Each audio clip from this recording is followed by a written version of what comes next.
এখনও স্লোগানে স্লোগানে উত্তাল তিতুমীর কলেজ প্রাঙ্গণ। স্বতন্ত্র বিশ্ববিদ্যালয়ে রূপান্তরের দাবিতে ২৪ ঘণ্টারও বেশি সময় ধরে অনশনে কলেজের একদল শিক্ষার্থী।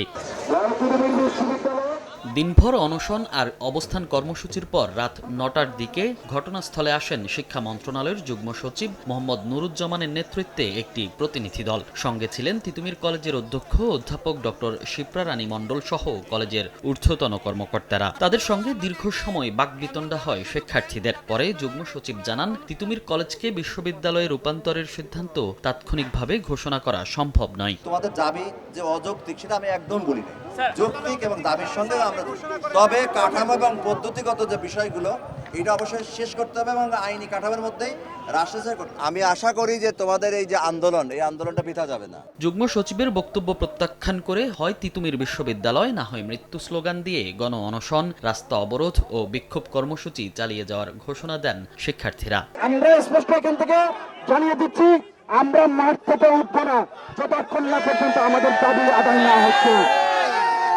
আমরা এখনো শান্তিপূর্ণভাবে কর্মসূচি পালন করছি। আবার এর আগে বুধবার বিকেল ৫টা থেকে ৭ দফা দাবিতে অনশনে নামেন সরকারি তিতুমীর কলেজের শিক্ষার্থীরা। এরপর বৃহস্পতিবার বেলা ১১টায় মহাখালী গুলশান সড়ক অবরোধ করেন তারা। এতে যান চলাচল বন্ধ হয়ে তৈরি হয় তীব্র যানজট। ঘণ্টার পর ঘণ্টা আটকে আছে গণপরিবহন। মনির হোসাইন, সময় সংবাদ, ঢাকা।